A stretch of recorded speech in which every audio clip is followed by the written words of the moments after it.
Hi everyone, Dipanitas Kitchen and আপোনালোক সকলোকে স্বাগতম জনাইছো। আজি সিম্পল দালি কেনেকৈ বনাব পাৰি তাকে আপোনালোকৰ ওচৰত মই দেখুৱাম। এয়া অলপ তেল দি দিলো। তেলখিনি গৰম হোৱালৈকে তাকো প্ৰেছাৰ কুকাৰত বনাইছো দেই। মই প্ৰেছাৰ কুকাৰতে সহজতে দালি বনাব পাৰি বুলি আজি ভিডিঅ' এটা আপোনালোকলৈ আগবঢ়াওঁ। সেই বুলি বনালো। এয়া তেলখিনি গৰম হোৱা দেখিছে, তাতে কেইটামান পাঁচফোৰণ দি দিলো আৰু এটা কাটি লোৱা পিঁয়াজ আৰু এটা শুকান জলকীয়া লগতে দি দিলোঁ।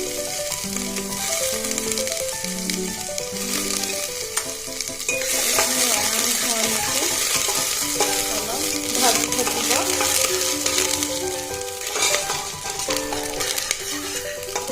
দেখিছে ৰঙা হৈ পৰিছে। এতিয়া আমি এয়া দেখিছে দালি, ধুই থোৱা দালিখিনি আনি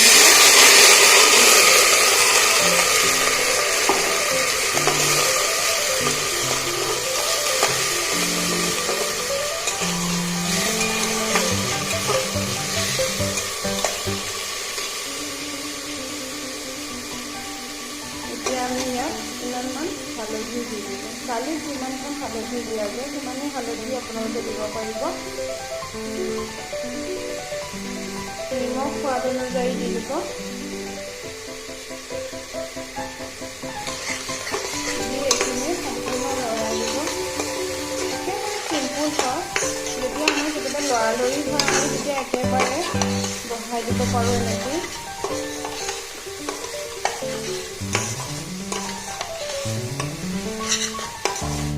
এয়া দেখিছে ভাজি এয়া এনেকুৱা হৈ গৈছে, মানে শুকান হৈ গৈছে গোটেইখিনি।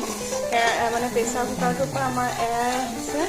তেতিয়া আপোনালোকে তাতে পানীখিনি দি দিব। যিমানখিনি পানী তাত দৰকাৰ হয় সিমানখিনি দি দিব। আপোনালোকে মানে যিমানখিনি ডাঠ পাতল কৰি খায়, সকলোৱে দালি নিজৰ পচন্দ মতে খায় নহয় জানো। সেইকাৰণে ডাঠ কৰিলেও কৰিব পাৰে পানীটো, আৰু পাতলাকৈ দিলেও পাতলাকৈ দিব পাৰিব। এতিয়া সেইখিনি পানী দি দিলোঁ আৰু তাতে মই ধনিয়া পাত কেইটামানো দি দিলোঁ। একেবাৰে চিম্পুল।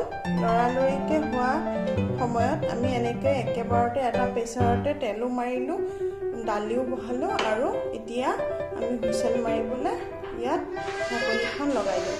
এতিয়া আমি এয়া মাত্ৰ 2টা হুইচেল দিবলৈ দিম। এয়া গেছ যোৱাৰ পিছত এয়া দালিখিনি হৈ গ'ল। এয়া আপোনালোকে চাব পাৰে, দেখিছেনে কিমান সুন্দৰকৈ সিজি গ'ল।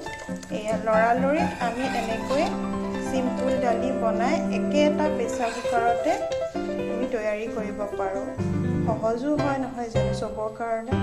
আৰু তেতিয়াহ'লে আজি ভিডিঅ'টো যদি ভাল লাগিল আপোনালোকে লাইক, কমেণ্ট, শ্বেয়াৰ কৰিব নাপাহৰিব।